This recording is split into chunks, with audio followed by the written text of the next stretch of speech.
Michael Jordan is the personification of excellence on and off the court in everything he does. And you never asked yourself this question. Boy, do you think Michael Jordan's going to have a good game today? He always had a good game. The challenge for us was to have a good broadcast and make it fresh and make it interesting. And so the day for me to ask Michael the questions, I'm all fired up, I'm all ready to go. And I go in there, I sit down, and Michael's ready as can be, just dressed immaculately and just perfect everything, right? And I looked right at him and I said, Michael, what does it mean to you that you have single-handedly proven that Copernicus, Galileo, Isaac Newton, Albert Einstein, and now Stephen Hawking had no idea what they were talking about, and physics and gravity do not exist? And he looked at me. I wasn't waiting around. So I quickly transitioned. Michael, how much time do you spend on those incredible plays? I work for ESPN, and at the ESPN studios in Bristol, Connecticut, they have a button on the control panel that just says Michael Jordan. And whenever there's a lull in the world, they just push the Michael Jordan button, and the loop just starts going of Michael throwing it down and left to right and flying through the air and making these spectacular plays, right? So I said, Michael, how much time do you spend on all those plays that we see constantly that we're just unable to even describe? And he looked at me and he said, Bill, I don't spend a second on any of that stuff.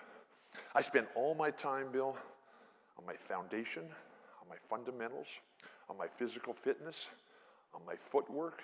But what I really spend my time on, Bill, is the dream of how I'm going to get this done with who I have as my teammates and with who the guys are on the other team. And so as we transition from that point, two little quick thoughts just to keep in your spirit and soul and heart. Number one, as you get older and the challenges get harder, your concept of what it takes to get the job done will change.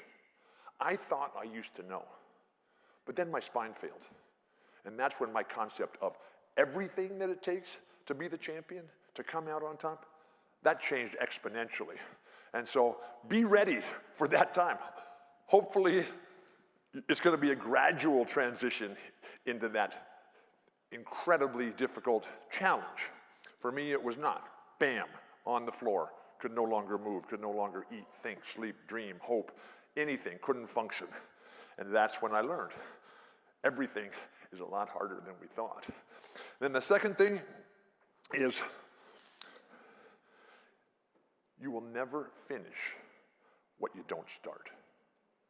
Don't wait on the sidelines. You see an opening, try to live a life in the service of the needs of others. The moment you see a slight edge to jump in and make a positive contribution to any group dynamic that you're in, individual as well, just jump in and get started, because you can't finish anything that you don't start.